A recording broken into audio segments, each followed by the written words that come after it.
ఇది ఒక ప్రార్థనగా కనబడినప్పటికీ కూడా దేవుని గుణలక్షణాలు, ఆయన యొక్క ఔన్నత్యమైన అనుభవాలు ఇక్కడ మనకు కనబడుతున్నాయి. నేను స్తోత్రించడానికి కారణభూతుడు నీవే అన్నాడు. మనం గమనించాల్సిన మాట అది.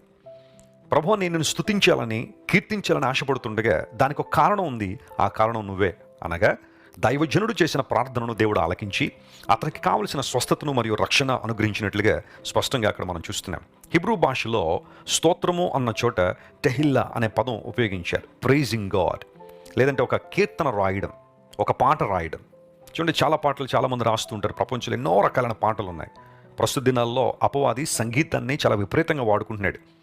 తన చీకటి సామ్రాజ్యాన్ని వృద్ధి చేయడానికి, యవన బిడ్డల్లో భయంకరమైన విషయాలు నాటడానికి, అసభ్యకరమైన అశ్లీలమైన విషయాలన్నీ కూడా పాటల ద్వారా నాటేస్తున్నాడు అపవాది.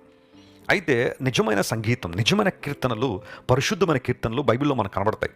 దేవుని ప్రజల హృదయాల్లోంచి వచ్చే కీర్తనలు అనేక మందిని ప్రభావితం చేస్తాయి. అవి పరిశుద్ధమైన కీర్తనలు, అభిషేకంతో నింపబడిన కీర్తనలు. దైవజనులు బిల్లీ గ్రాహం గారి దగ్గర ఒక బ్లైండ్ సిస్టర్ ఉండేదట.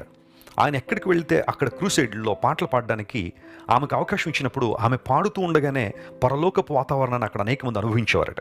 కన్నీళ్లు కార్చి దేవునికి తమ జీవితాలు సమర్పించేవారు. అది నిజమైన ఆరాధన, అది దేవుడు మెచ్చే ఆరాధన. బిల్లీ గ్రాహం గారి ప్రసంగాల ద్వారా ఎంతమంది అయితే ప్రభు దగ్గరికి వచ్చారో, ఆ బ్లైండ్ సిస్టర్ పాడుతున్నప్పుడు చాలామంది తమ హృదయాలు ప్రభువుకి సమర్పించుకునేవారట.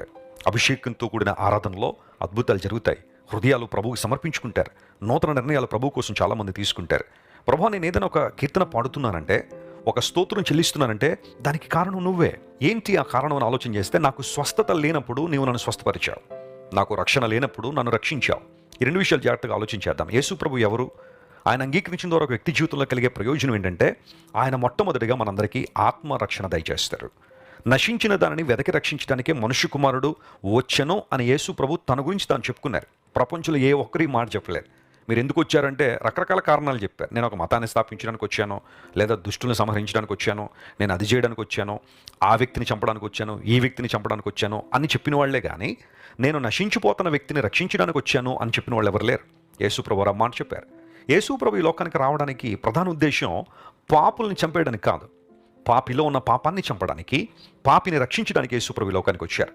మనలో ఏ ఒక్కరికైనా తలనొప్పి వస్తే మనం తలకాయ బద్దలు కొట్టుకోం కదా. తలనొప్పి వస్తుందని చెప్పి తల తీసుకెళ్ళి రైలు కింద పెట్టాం. ఆ తల లోపల ఉన్న నొప్పిని తగ్గించుకునే ప్రయత్నం చేస్తాం కదా. అలాగే యేసు ప్రభు పాపిని శిక్షించడానికి కాదు కానీ పాపిలో ఉన్న పాపాన్ని తీసివేయడానికి యేసు ప్రభు లోకానికి వచ్చారు. ఈ సుందరమైన సత్యాన్ని ఎవరైతే అంగీకరిస్తారో వారు రక్షించబడతారని బైబిల్ సెలవిచ్చింది. యేసు ప్రభునందు విశ్వాసం ఉంచడం ద్వారా మనిషికి ఆత్మరక్షణ ఉంది.